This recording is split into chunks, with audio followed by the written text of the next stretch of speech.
Hello everyone and welcome to Geeky Gibbo. Today I'm going to start doing something new, a new series.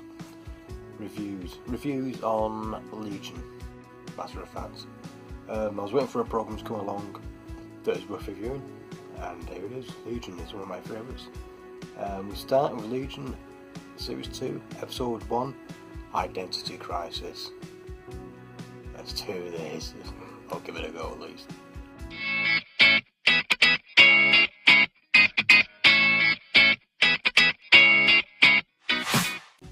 Okay, before we start, I'd like to add, would you please like to hit the subscribe button underneath? That'd be a massive help.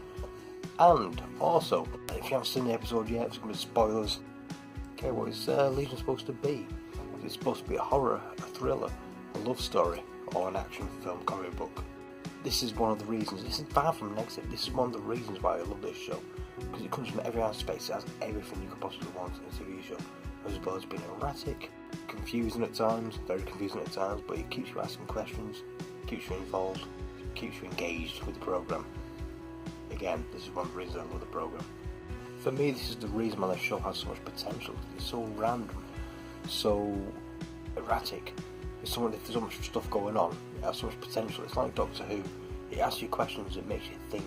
It's not one of them sort of programmes that, you could just put it on, turn your brain off, divulge yourself in violence and stupidity. It's not. It's one of the programs that makes you think, although it is quite daft and confusing at times. But that's why, in my eyes, it could potentially have such a long life as a TV program. Okay, the very first scene in the episode is a complete step away from the way Legion would usually work. It shows, it's quite a serene scene. I'm not going to give anything away, but it completely breaks away from the way Legion usually works. Very nice, very clever. But after that scene, you've got David. He's been discovered again, he's been found. There's no actual explanation in the whole episode why in the very last episode of Series 1 he was kidnapped by that orb thing. It is touched on, but it's not elaborated. It's one of the things, it brings up more questions than it gives answers. I like that. It's not, basically they find him again, they find him in a disco, you find out later on, but he's unconscious, and you see him just rolling him on a bed, like an hospital, unconscious. He's been away a year, you find out later, but to him it's only been a day, so it's quite confusing, and there's such other things in it. It sort of hints at either he actually just think it has been a day, or is he lying to protect them. Again, more questions than answers, but that is going to be superb. There's a few things in this programme recently that is just, the first episode is just a big mash of, you think you're going to get a lot of answers from Series 1. If anything, it makes you question everything you've seen in Series 1. Seriously, brilliant. They're constantly changing things up. The whole episode, it goes from 1 minute there's a crazy ass dance scene, next minute he's laying in a big pool naked. Yeah. Trying to concentrate his psychic powers, things like that. It's just constantly being strange. It also looks like they've sorted out one of the main things that irritated me in the first series, which was budget, because some of the special effects in the first series were bad, and that's a compliment saying they were bad, because some of them were terrible.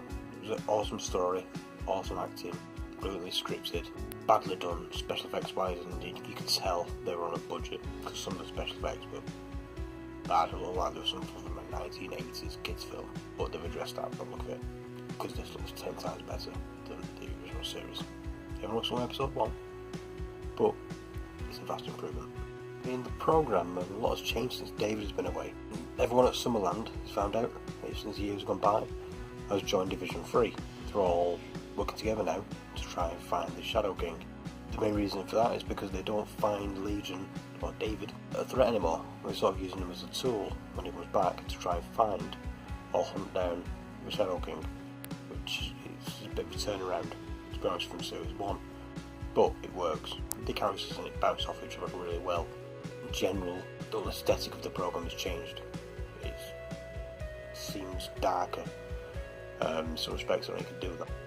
There's a thing that there's the reason why they're trying to get the Shadow King, they nearly catch him every time, but as soon as they get close to him, he disappears. But they can tell he's been there because it's been sort of a psychological or mental virus that hypnotises people.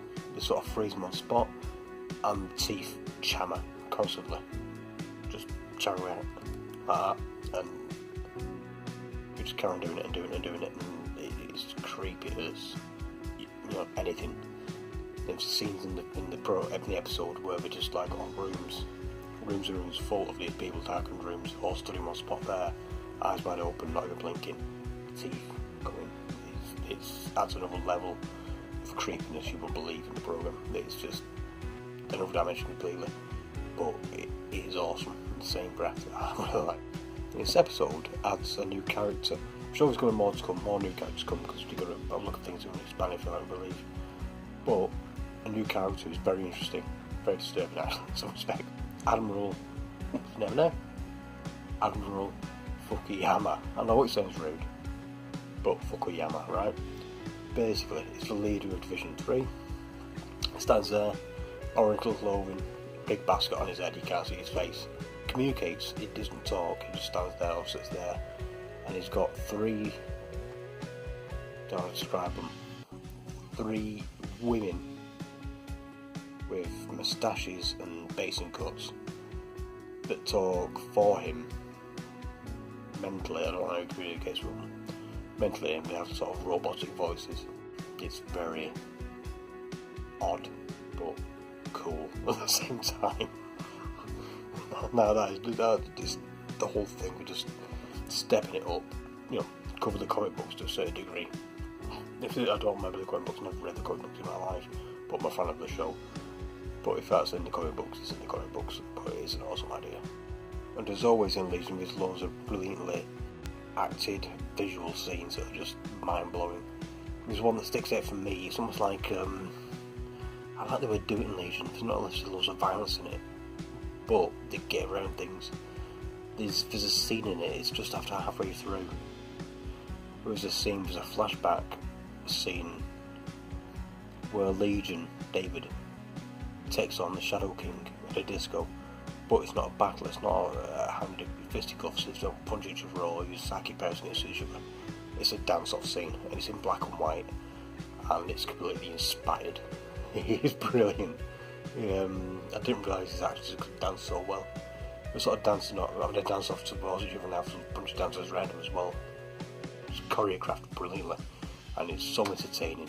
This is what I like about Legion. They don't necessarily get whole scenes with them punching each other with teeth flying everywhere, and all that sort of stuff. It's sort of like making more artistic and creative, which I am, being an artist myself, a portrait artist originally. I appreciate that. It is really, really good to entertain as a watcher. I haven't seen some, we all see it, blood, teeth, sweat. You got a dance-off scene, which is awesome.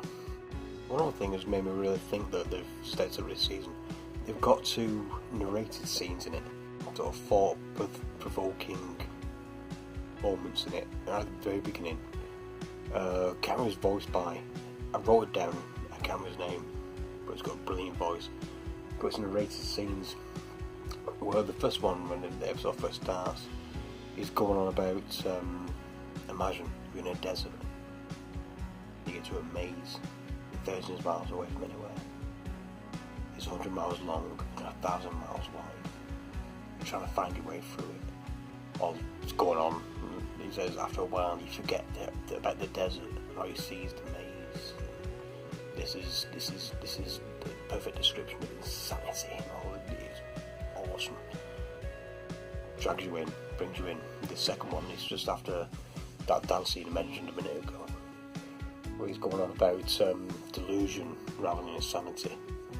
And he's going on about a story about a man who's walking down the street one day, trips over, lump in the curb, and after he's done that, he imagines his leg, he can see it attached to him, this and the other, and he's going on, but for some reason he feels that leg is, since it happened, his leg isn't his own, because it's attached to his own body. He can feel it. He can can walk on it, but it doesn't feel like it's his. And it goes on, and it shows a scene, it's a bit graphic. It goes on, he decides one day he wants to get rid of his leg. Basically describing Lynn dysphobia, where you've got a hatred of a limb. Because of a delusion can turn into insanity again. Or a thought or an idea can turn into that if you let it get a hold of you. Basically at the end of it, it shows him stood in the shower. We can see through the shower curtain, sawing his own fucking leg off. Right? It's barking mad, but thought-provoking and just awesomeness. Just brilliant programme. Forget your Flash and all that shit. Legion is where it's at. Gives a little thought. I'm just going to leave it to you all to watch the rest of it. Some scenes I could mention in this review, which I'm not going to, because if you're watching it and it's a spoiler alert, all of these something is a surprise for you, because there's a few bits in there that make you go, no. But these are my thoughts on the programme, on the episode anyway. It was visually stunning. It was, you could tell they sorted out the budget problems. It was acted brilliantly. Had some great scenes in it. But it asked more questions than it answered, which keeps you interested, but it's irritating as well. But that's what I like about Legion. Legion is something special. It's something to grip onto. The fact that it's, I hope in this series, because if you don't know, you should read about it, but Legion is basically Professor X's son. He doesn't know yet, but that's who he is. And he's a level, basically he's one of the most powerful mutants that can ever exist, but he doesn't realise that yet. He can absorb people's powers. If they die, he can do anything, he can teleport anywhere, but he's not at that level yet in this series. But basically he's one of the most powerful mutants that ever existed. You kick this shit at a fucking Superman, put it that way. But these mythos in it, it was just expected a bit more. It was overwhelming, underwhelming at the same time. But episode 2, it's going to be one then. It's when I find out more answers, it's going to make more sense. But let's hope it does. Anyway, hope you enjoyed this. Hope it made sense, because it's hard to review in a program that doesn't make much sense anyway. I'll just try and dodge around it and make more comments on the visuals and stuff to give you an idea how fantastically choreographed it is. But it is something special. Anyway, if you'd like to leave a subscribe, that little button down there, a like and a comment, and please a nice one. Hope you have a good day. Hope you enjoy my first review, whatever I've ever done. Hope I'm going to do too badly wrong. Have a good day. Goodbye.